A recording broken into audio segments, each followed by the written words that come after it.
ब्रह्मा गुरुर्विष्णु गुरुदेव महेश्वरः गुरु साक्षात् परब्रह्म तस्मै श्री गुरुवे नमः। अखण्डमण्डलाकारं व्याप्तं येन चराचरं तत्पदं दर्शितं येन तस्मै श्री गुरुवे नमः।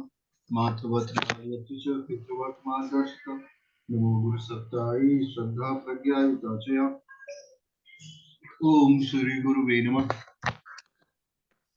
ॐ भूर्भुवः स्वः तत्सवितुर्वरेण्यं भर्गो देवस्य धीमहि धियो यो नः प्रचोदयात्। ॐ भूर्भुवः स्वः तत्सवितुर्वरेण्यं देवस्य धीमहि धियो यो नः प्रचोदयात्।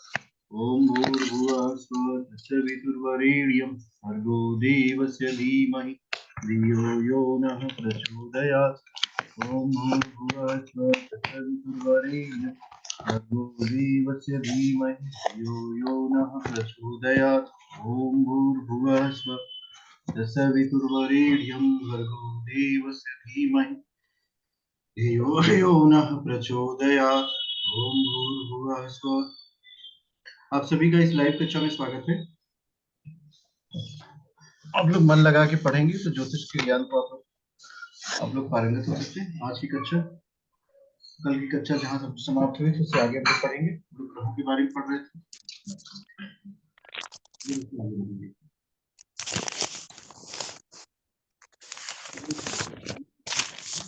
अपने आप को अनम्यूट मत किया करिए जब तक पढ़ा नहीं जाए।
आज हम लोग आगे तक पढ़ेंगे। ग्रहों को हम लोगों ने पढ़ लिया था। आज हम लोग देखेंगे कि उन ग्रहों का प्रभाव कैसे पड़ता है। ग्रहों की दृष्टियों, कहते हैं दृष्टि।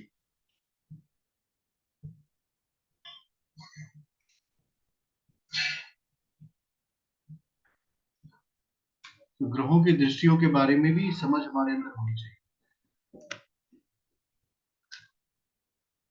तो ग्रहों की दृष्टि का जो समझ होती है वो काफी हद तक मनुष्य के जीवन को प्रभावित करती है।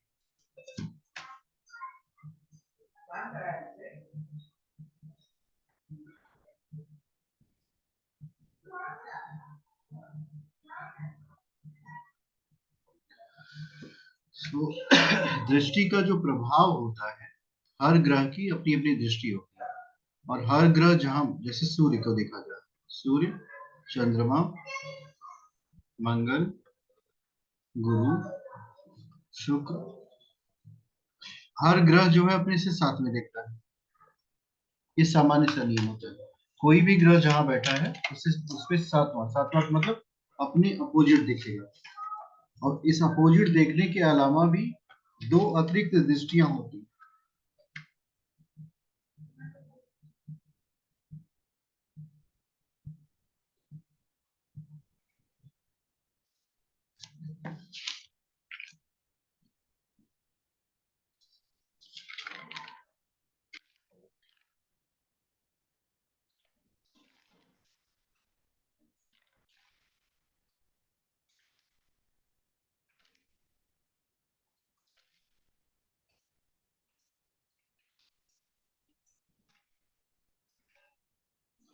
ये जो ग्रहों की दृष्टियां होती है, तो ग्रह जहाँ बैठेगा वहां, और अपने से सातवां, ये देखने के कारण जो है ग्रहों का प्रभाव न सिर्फ वहां पड़ता है, बल्कि जिन्हें देखेंगे उनको को भी पड़ता है।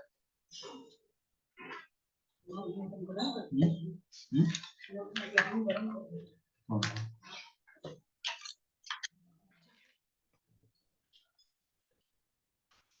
ये रख दीजिए।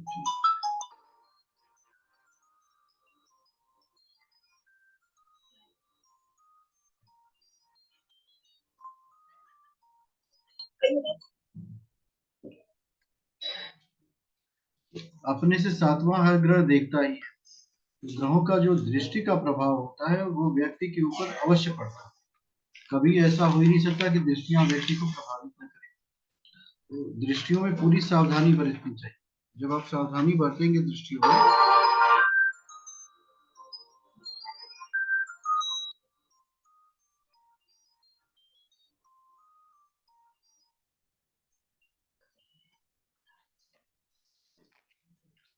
कोई भी ग्रह की सातवीं दृष्टि जरूर होती है। जो जो सातवीं दृष्टि होने का मतलब है कि ग्रह जो है अपने से सातवां देखेगा। अपने से सातवां देखने का मतलब होता है कि जहां ग्रह बैठा है उससे, उसके सात हाउसेस को देखेगा, सातवां हाउस जो है। जब वो देखेगा तो जहां ग्रह है वहां तो उसका प्रभाव होगा ही, जिसको देखेगा उसके ऊपर भी प्रभाव आएगा।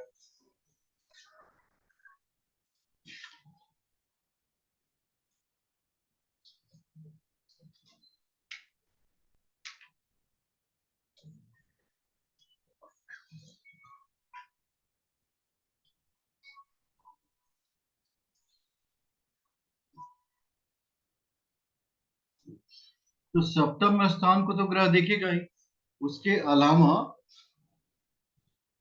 अन्य दो स्थानों पे ग्रह की दृष्टि पड़ जाती है। जिन दो स्थानों पे ग्रहों की दृष्टियां पड़ती हैं उन पर भी प्रभाव पड़ता है। इन प्रभावों का अध्ययन जो है हम लोग ज्योतिषी विश्लेषण में करते हैं। ग्रह जो है इन दो स्थानों पे जो प्रभाव दिखा रहा है, इसका क्या व्यक्ति के ऊपर प्रभाव पड़ेगा।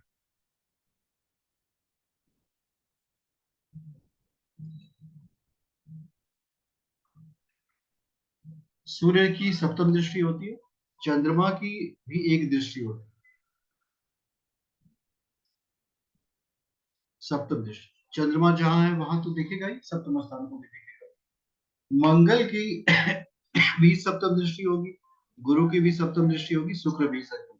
मंगल के पास दो दृष्टियां और बढ़ जाती है, चौथी दृष्टि और आठवीं दृष्टि। मंगल अपने से चतुर्थ स्थान को देखेगा। देखिए कितनी ठंडी पड़ रही है।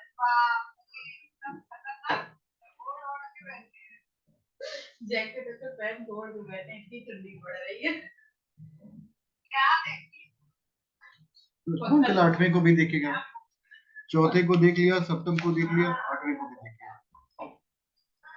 गुरु की पूर्ण दृष्टि जो है सातवें के एकीकृत नौवें भाव को देखती है और पांचवें भाव को देखती है। और शनि तीसरे, सातवें और दसवें भाव को देखती है। इन तीन ग्रहों के पास तीन दृष्टियां होती।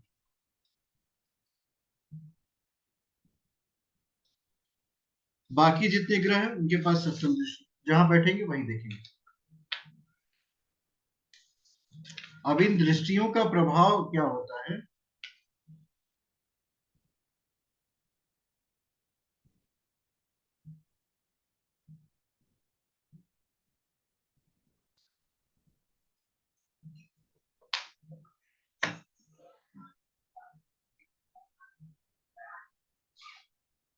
तो ये दृष्टियां समझने के बाद इसको कुंडली पे कैसे यूज करते हैं, आइए हम आपको बताएं।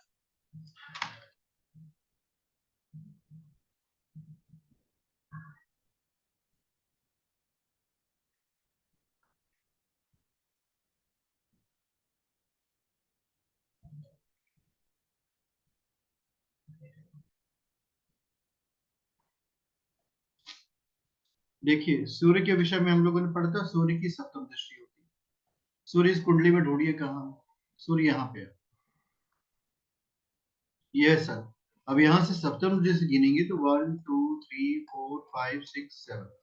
तो सूर्य बैठेगा वहां पे, पर देखना है इसको। ये होगी सूर्य की सप्तम दृष्टि। ठीक इसी तरह चंद्रमा को देखिए, चंद्रमा कहाँ है? यहाँ 1 2 3 4 5 6 7, ये हो गई चंद्रमा की सप्तम दृष्टि।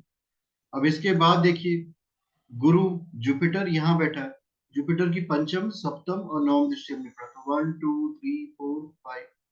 जुपिटर जो है इसको देख रहा है, सप्तम दृष्टि से लग्न को देख रहा है, नवम दृष्टि से पराक्रम भाव को देख रहा है।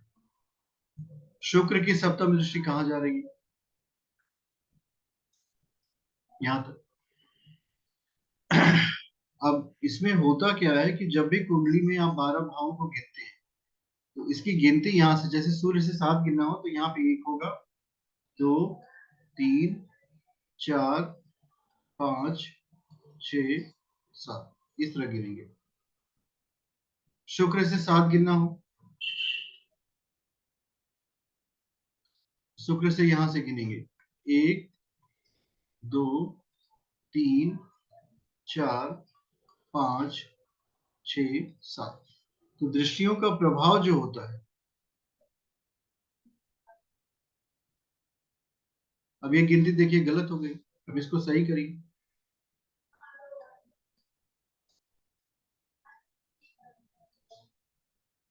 एक एक के बाद 2 कहाँ आएगा? 2 यहाँ आएगा,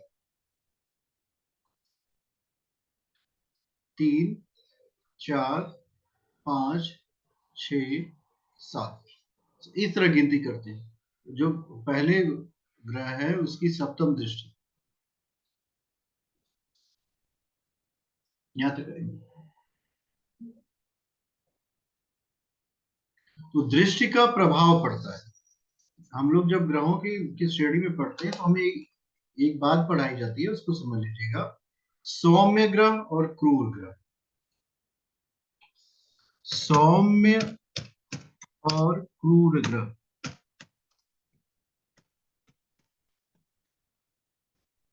ये बड़ा ही महत्वपूर्ण होता है, कौन से ग्रह सौम्य है और कौन से क्रूर है।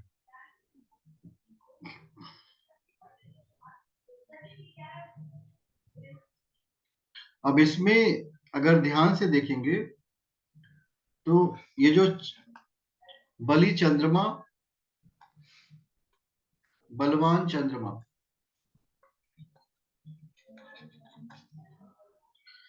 बृहस्पति, शुक्र और शुभ ग्रह के साथ बुध एवं केतु, ये सौम्य की श्रेणी में आते हैं। सूर्य, मंगल, शुक्र, मंगल, शनि, राहु एवं केतु, ये क्रूर आते हैं। तो शुभ ग्रह जिस भाव को देखेंगे उसका निराकरण कर देते हैं। शुभ ग्रह जीवन में सौभाग्य को ले आते हैं, ऐसे समझिए। अक्रूर ग्रह जो होते हैं जीवन में दुर्भाग्य और मुसीबतें ले आते हैं।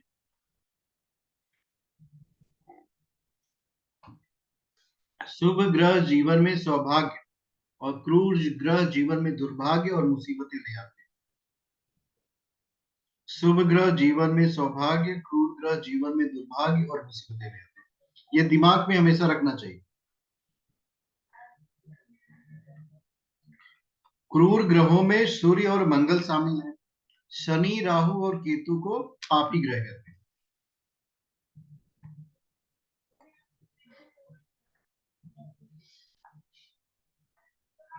शनि, राहु और केतु ये पापी होते हैं, और सूर्य और मंगल क्रूर ग्रह हैं। क्रूर ग्रह का मतलब इनके अंदर उग्रता होती है।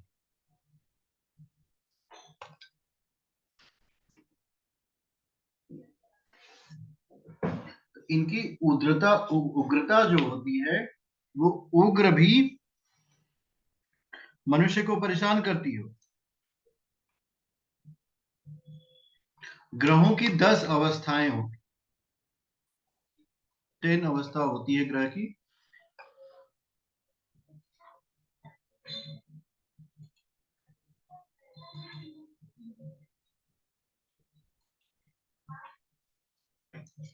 पहली अवस्था होती है दीप्त, दूसरी होती है अस्वस्थ, तीसरी होती है मुदित, चौथी अवस्था है शांत, पांचवी अवस्था है शक, छठी अवस्था है पीड़ित, सातवीं है दीन, आठवीं है खल, नौवीं है विकल, दसवीं है भीत। तो ग्रह की कुल 10 अवस्था होती है।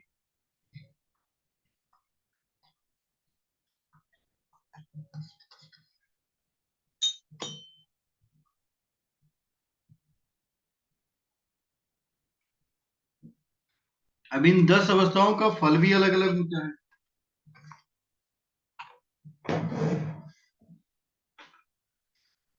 दीप्त अवस्था में जो होगा,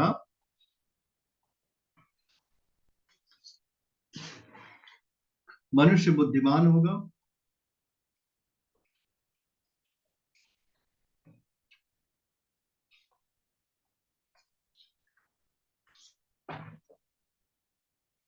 सुंदर होगा, रूपवान होगा,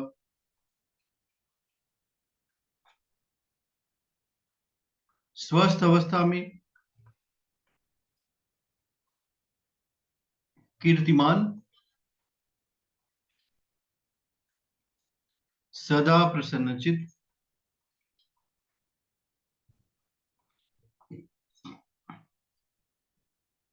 ज्योतिष जानने वाला,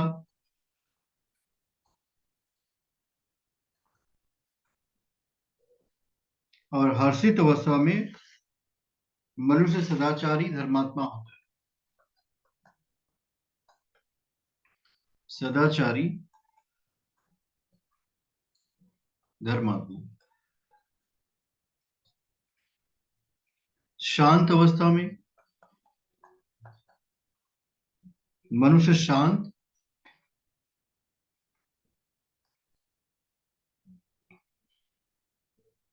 धन युक्त और तेजस्वी होता है।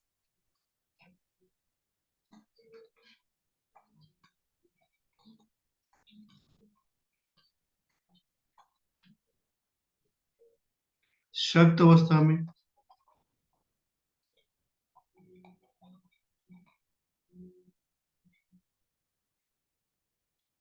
मनुष्य निरोगी,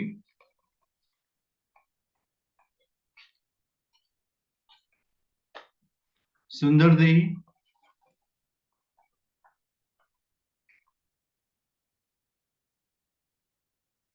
पीड़ित अवस्था में क्या होगा?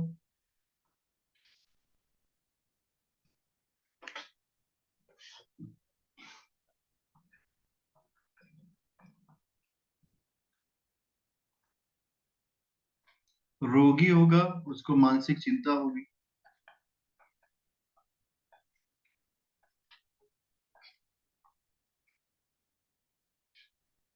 दीन अवस्था में बुद्धिहीन, पर स्त्री आसक्त होगा। तो ग्रहों की ये अवस्था कैसे पता चले? सबसे पहले ग्रह अगर स्वराशि का हो, अपने उच्च में हो, या मूल त्रिकोण का हो, तब ग्रह दीप्त होता है। दूसरा, अगर स्वगृही ग्रह हो, तो स्वगृही ग्रह तो स्वस्थ हो जाता है। मित्र ग्रह में हो तो मुदित होगा, शुभ ग्रह के वर्ग में हो तो शांत होगा, दिव्यमान ग्रह हो तो शक्त होगा, दूसरे ग्रह से आच्छादित हो तो वह पीड़ित हो जाएगा। ये पीड़ित वाला हम हमेशा समझिएगा, पीड़ित। कोई भी ग्रह अगर दूसरे ग्रह से आच्छादित होगा, तब वह पीड़ित हो जाएगा।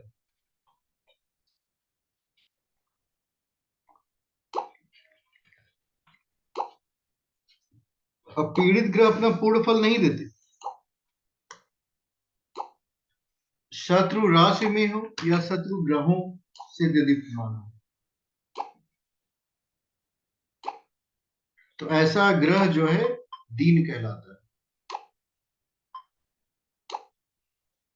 अगर ग्रह शत्रु राशि में हो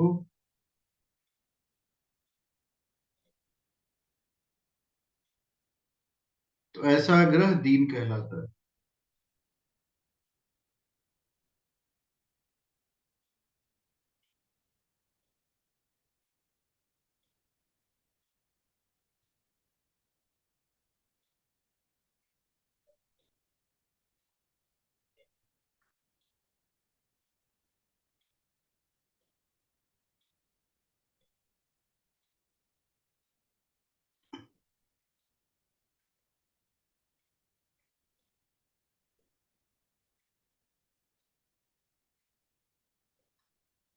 सो पीड़ित ग्रह जो है सही परिणाम नहीं देते। पीड़ित ग्रहों का परिणाम जो है मनुष्य के लिए दुखदाई ही होता है। पीड़ित ग्रह मनुष्य के जीवन में दुख उत्पन्न करते हैं।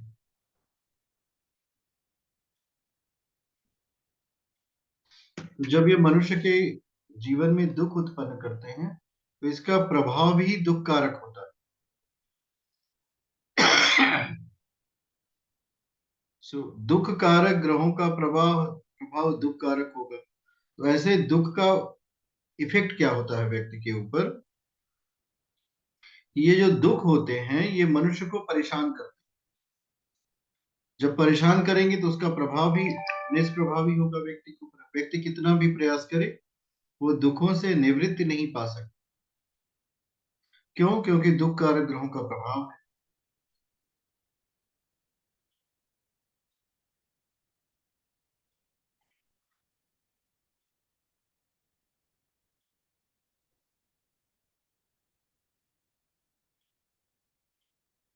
सो दुख कारक ग्रहों से निवृत्ति पाने का जो साधन है वो उपासना है।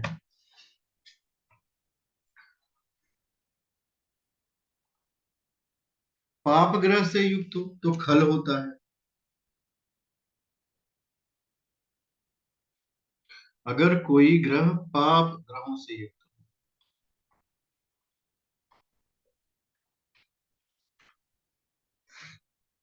तो वह खल कहलाएगा।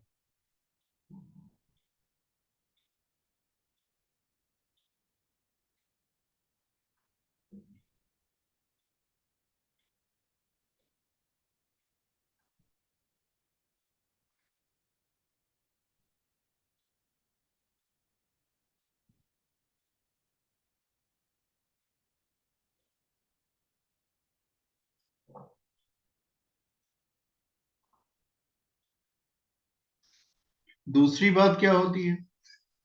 नीच राशि का ग्रह हो तो भीत कहलाएगा।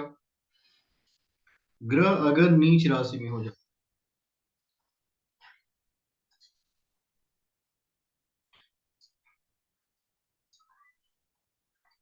तो उसे भीत कहते हैं। और अस्तगत हो तो विकल हो जाता है।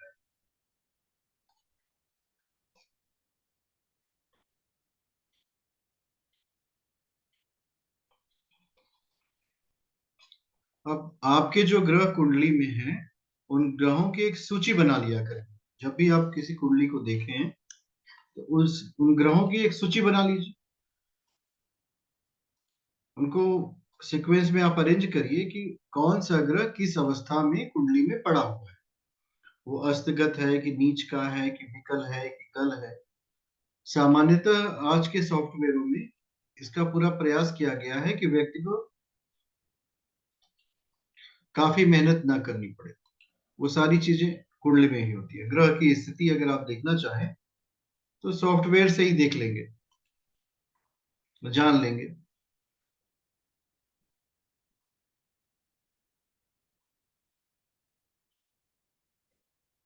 कि ग्रह किस अवस्था में है।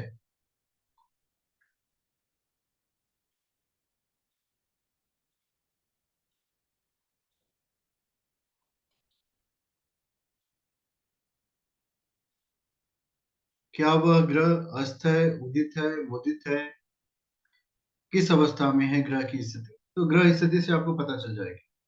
और उसी तरह परिणाम भी होता है। जैसे यहां देखिए, अगर आपको जानना हो कि सूर्य किसकी राशि में है, तो आपको ज्यादा दिमाग लगाने की आवश्यकता नहीं है। यहाँ देखिए लिखा हुआ मित्र की राशि में, चंद्रमा भी मित्र की राशि में, मंगल भी मित्र की राशि में, बुध भी सम राशि में है। उसके बाद के प्लैनेट को आप देखें तो गुरु जो है स्वराशि का है, शुक्र भी स्वराशि का है, शनि जो है मीन राशि का है। ये जो ग्रह है अपनी राशि के अनुसार अगर मित्र के घर में है तो अच्छा परिणाम देंगे, अगर कहीं लिखा हो कि शत्रु की राशि में है तो ऐसी स्थिति में आपको उस ग्रह का जो परिणाम होगा वो अच्छा नहीं मिलेगा। इसलिए ये वाली अवस्था चेक करना बहुत आवश्यक है कि ग्रह मित्र की राशि में है कि शत्रु की राशि में। ध्यान से देखिए, यहाँ पे मैंने इसको बड़ा कर दिया, यहाँ पे है ना, कुछ समझ, सूर्य देखिए, सूर्य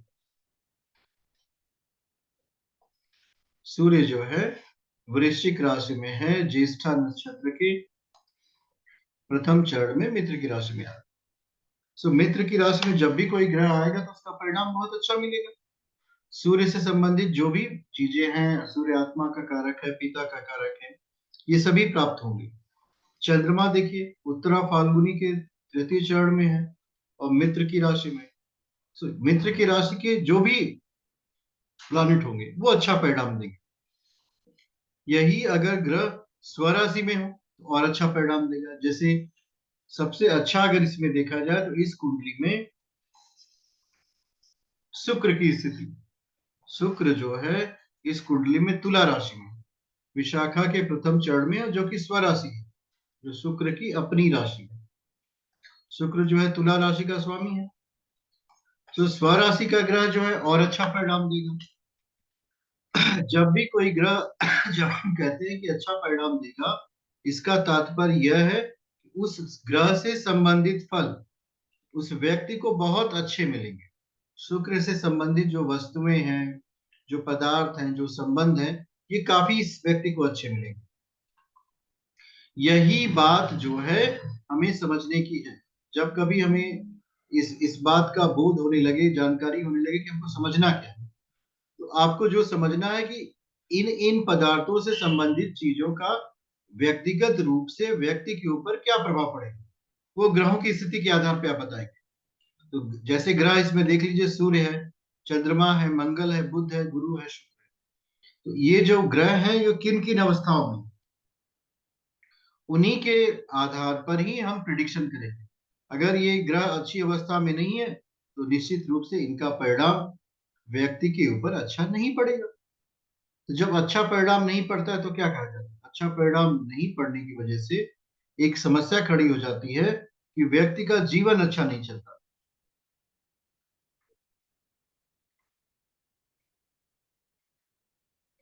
तो जब व्यक्ति का जीवन अच्छा नहीं चलता है, उस स्थिति में क्या करना चाहिए?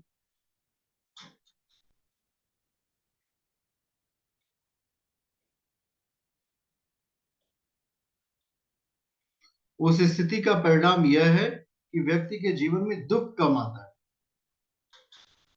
जब भी कोई व्यक्ति जीवन में आगे बढ़ना चाहता है तो वह सुखों की तरफ बढ़ता है। और व्यक्ति के जीवन में सुख कहाँ से आता है? सुख और सौभाग्य की प्राप्ति का सिर्फ एकमात्र साधन है, क्या है? सत्कर्म करना। जब भी आप कुंडली का एनालिसिस करो तो सत्कर्मों की एनालिसिस जरूर करो कि व्यक्ति जो है सत्कर्म कर पा रहा है कि नहीं कर पा रहा है। अगर सत्कर्म नहीं कर पा रहा है तो उसके जीवन में दुख आएगा। और ये जो प्लानिटरी पोजीशंस है, ग्रहों की दृष्टियां हैं, यह भी प्रभाव व्यक्ति के ऊपर डालती है। ग्रहों की दृष्टियों की अगर आपने अच्छे से एनालिसिस नहीं की तो इसका परिणाम क्या होगा? इसका परिणाम होगा कुंडली की एनालिसिस आपकी अच्छे से नहीं हो पाएगी। जब आपकी कुंडली की एनालिसिस अच्छी नहीं हो पाएगी तो इसके परिणाम स्वरूप व्यक्ति के जीवन के जिन बातों को आप बताना चाहते हैं वो अच्छा नहीं बता पाएंगे।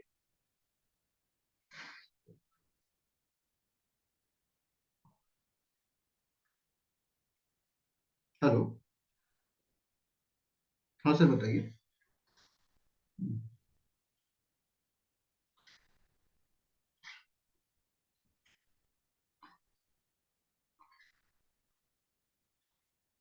मेरी आवाज आ रही है आपको? हाँ जी बोलिए। हेलो। हेलो। हेलो। तो जिन चीजों का परिणाम आप अच्छा देना चाहते हैं, उन चीजों का परिणाम तब तक आप अच्छा नहीं दे सकते जब तक उन चीजों का विश्लेषण आप अच्छा नहीं दे पाते। और अक्सर मनुष्य विश्लेषण में ही परेशान हो जाता है। विश्लेषण ही ठीक से नहीं कर पाएंगे तो आप परिणाम क्या बताएंगे? Hello. What happened to you?